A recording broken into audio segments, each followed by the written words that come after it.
gonna kind of give a quick crash course. After this, I did throw together a quick step-by-step for one of my students. I can share that with you, and you could pass it around. Yeah. Seeing this will definitely help fill some of the gaps, but it's pretty step-by-step, so hopefully that'll all help. So here's one example I did, a few examples I've done, but check that. You guys can pass that around. Now what this is we just call it the shared cut technique. So what's happening is when you're cutting down through these, it's actually creating one cut for two pieces, essentially fusing that cut line together.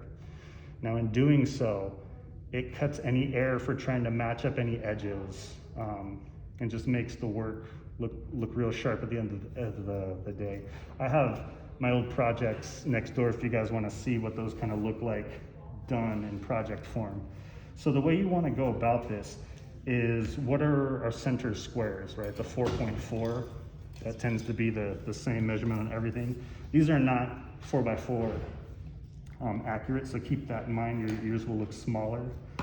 Now what you want to do is you want to do a 1/4 inch or 1/4 inch or 5 millimeter. I think they're about the same. Anyways, that's what this is, okay? So the inside square is actually the dimensions that your project is supposed to be, and then I put a border around it. This middle one doesn't have the border because that's where I shared the cut. But what I'm gonna do is I'm gonna connect one of these to one of these so you can see that process. Now what you wanna do is see these all have their guidelines on the back, right? You're gonna want the removable tape, the Scotch removable tape.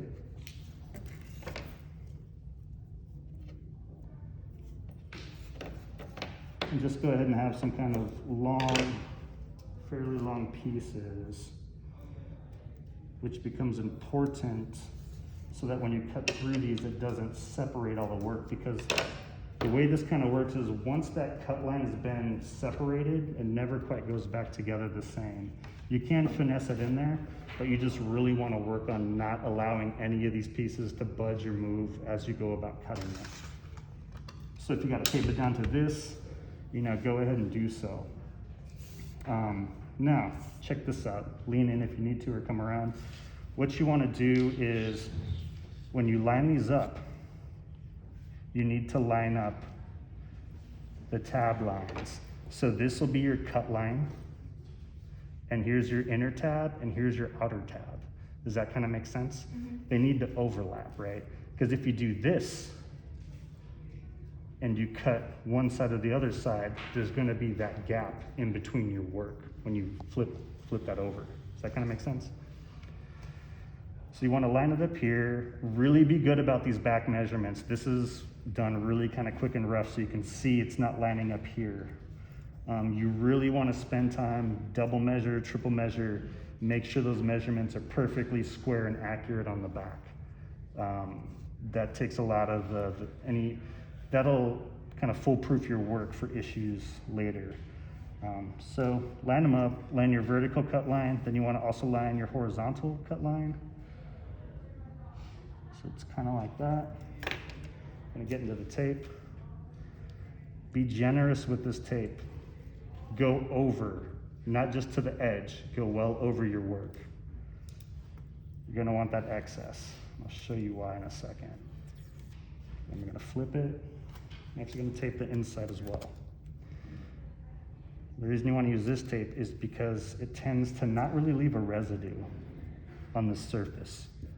Because you guys know, I'm sure, that once that chips, that's all she wrote.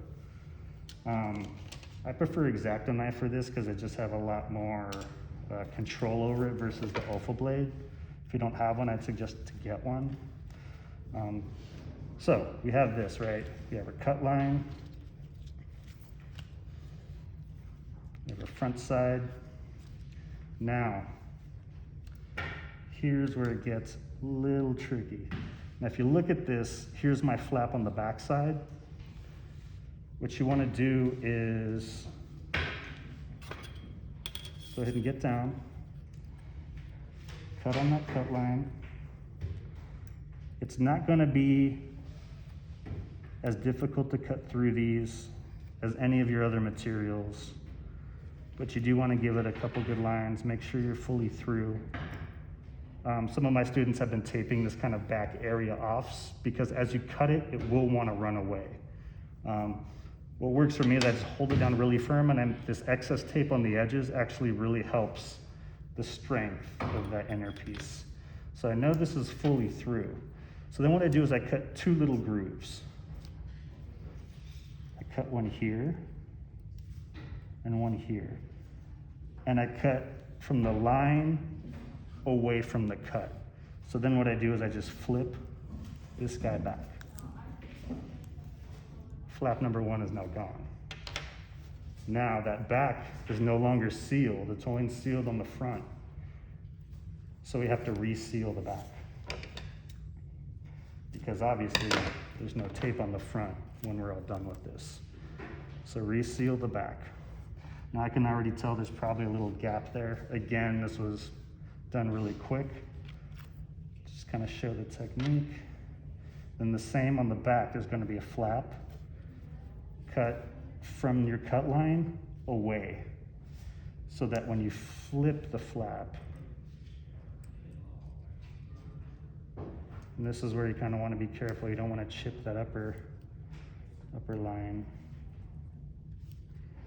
What's going on? Look at this side.